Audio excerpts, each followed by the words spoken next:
There's a moment in Teen Wolf, a moment where everything changes, a moment where a boy, a kid who never wanted power, never wanted violence, never wanted destiny, becomes something the supernatural world hasn't seen in decades.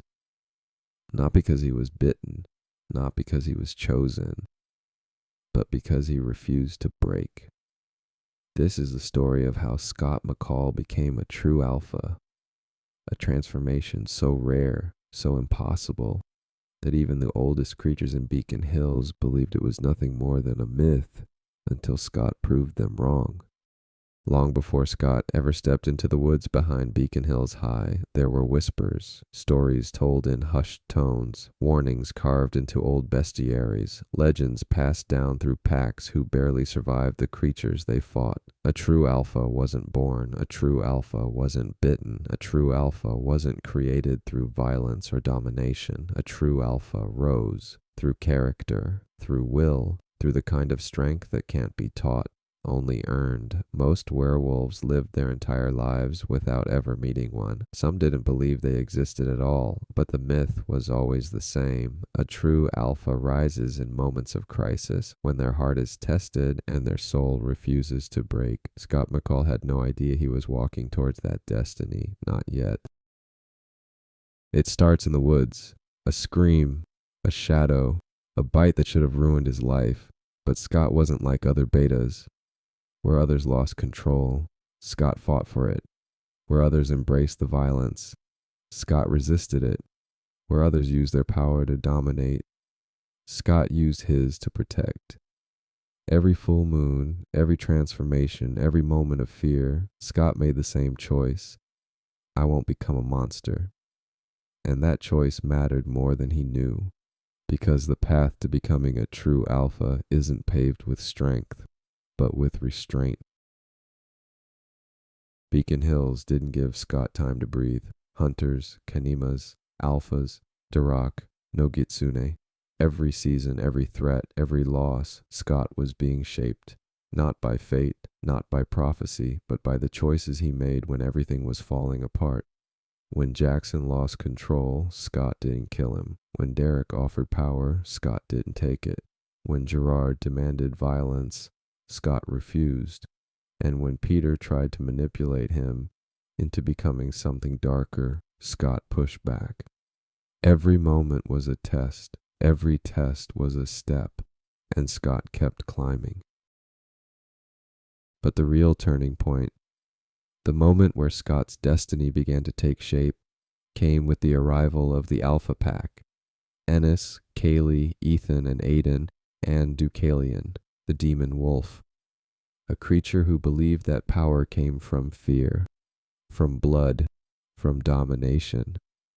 Deucalion saw something in Scott, something dangerous, something rare. He didn't want to kill Scott. He wanted to shape him, to twist him, break him, force him to rise the same way Deucalion did, through violence. But Scott refused, and that refusal, that stubborn, unbreakable refusal, is what set him apart. Season 3B wasn't just a storyline, it was a crucible. Scott was losing control, his friends were being targeted, the Nogitsune was tearing Beacon Hills apart, and every choice Scott made felt like it carried the weight of the world. He was terrified of becoming like Peter, terrified of hurting the people he loved, terrified of the monster inside him. But fear didn't break him, it sharpened him. Every time he was pushed toward violence, Scott stepped back.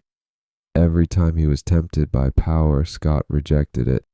Every time he was told he wasn't strong enough, Scott proved them wrong. He didn't rise because he wanted power. He rose because he refused to lose himself. It happens in a heartbeat, a moment where everything collapses. Derek is beaten. The Alpha Pack is closing in. Deucalion is ready to finish what he started. And Scott is on his knees. But he doesn't give up. He doesn't surrender. He doesn't break. He rises. Not with claws. Not with rage. But with something far more powerful. Will. The kind of will that bends fate.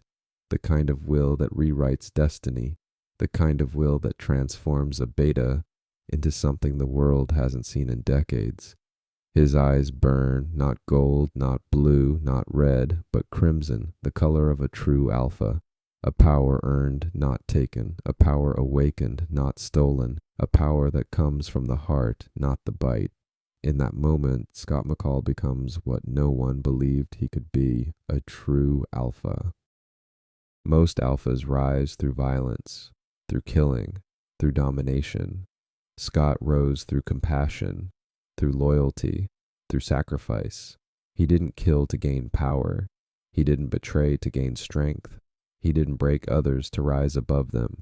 He became a true alpha because he refused to become anything else, because he chose to protect, because he chose to lead, because he chose to be better. And that choice, that relentless, stubborn, impossible choice, is what made him legendary.